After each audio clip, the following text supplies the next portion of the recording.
दवा के कैप्सूल में ये दो रंग क्यों होते हैं? अगर चलती ट्रेन पर बिजली का तार गिर जाए तो क्या होगा? बॉक्सर अपने मुंह में रबड़ क्यों लगाते हैं? ट्रेन रात के समय ज्यादा स्पीड से क्यों चलती है? जानने के लिए बने रहिएगा वीडियो के एंड तक। चलिए शुरू करते हैं और चैनल को सब्सक्राइब जरूर कर लीजिएगा। दवा खाते समय आपकी नजर कैप्सूल पर जरूर पड़ी होगी। कभी सोचा है कि ज्यादातर कैप्सूल दो रंग के क्यों होते हैं? इनका एक छोटा और एक बड़ा हिस्सा क्यों होता है? ऐसा करने के पीछे भी एक वजह है। दरअसल इसके एक हिस्से को कंटेनर और दूसरे हिस्से को कैप कहा जाता है। इसकी मदद से दवा इसमें स्टोर किया जाता है, इसलिए इन दोनों का रंग अलग अलग होता है। कंटेनर और कैप को मिलाकर एक कैप्सूल बनता है। इसके कंटेनर वाले हिस्से को दवा स्टोर करने के लिए बनाया गया है और कैप को दवा गिरने से रोकने के लिए। इन दोनों के अंतर को बरकरार रखने के लिए ही इन दोनों पर अलग अलग कलर चढ़ाया जाता है, ताकि ये समझा जा सके कि कंटेनर कौन सा है और कैप कौन सा है। कैप्सूल को बनाते समय कोई गड़बड़ी ना हो, इसलिए इसके रंग का कलर अलग अलग रखा जाता है। ऐसा करने से कैप्सूल की लागत भी बढ़ती है, लेकिन दवा तैयार करने में किसी तरह की दिक्कत ना आए, इसलिए कंपनियां कंटेनर और कैप का कलर अलग रखती हैं। हालांकि फार्मा कंपनियां कैप्सूल को बनाने के दौरान गड़बड़ी को रोकने के लिए ऐसा करती हैं, लेकिन इनका एक फायदा मरीजों को भी मिलता है। जैसे कैप्सूल के रंग के कारण वो दवा मरीज को याद रहती है। मरीज को याद रहता है कि उसे किस बीमारी में किस रंग का कैप्सूल लेना था। कैप्सूल के ऊपर लगा कंटेनर और कैप आखिर किस चीज का बना होता है जो नुकसान नहीं पहुंचाता? इसे जिलेटिन और सोलियोजन दोनों तरह के पदार्थों से बनाया जा सकता है, लेकिन कई देशों पर जिलेटिन से बने कैप्सूल पर बैन लगा हुआ है। भारत में भी केंद्रीय स्वास्थ्य मंत्रालय ने भी जिलेटिन की जगह सोलियोजन के कैप्सूल बनाने का आदेश दिया है। बॉक्सर अपने मुंह में रबड़ क्यों रखते हैं?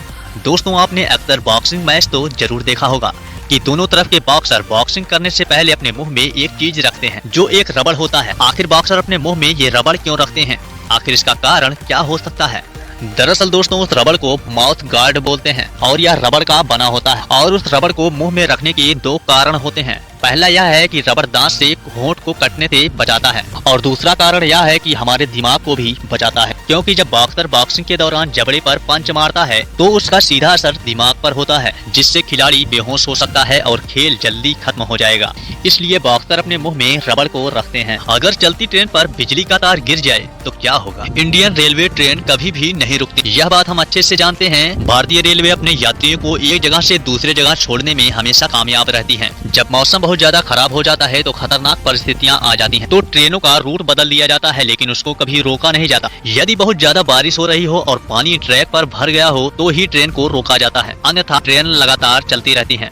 ऐसे में यदि तेज बारिश के वक्त आसमान में बहुत बड़े स्तर पर बिजली कड़कती है, जब ट्रेन खाली मैदानों से होकर गुजरती है तो अक्सर वहाँ पर बिजली गिरने का खतरा बना रहता है। कई मामलों में देखा गया है कि ट्रेन के ऊपर बिजली गिरती है तो उसका असर लोगों पर नहीं पड़ता। आपको बता दें कि वही बिजली जब पेड़ पर गिरती है तो लोगों की तुरंत मौत हो जाती है और उसी जगह के जमीन पर उगी फसल या घास को जलाकर राख कर देती है। बिजली गिरने का ट्रेन पर कोई भी असर नहीं होता।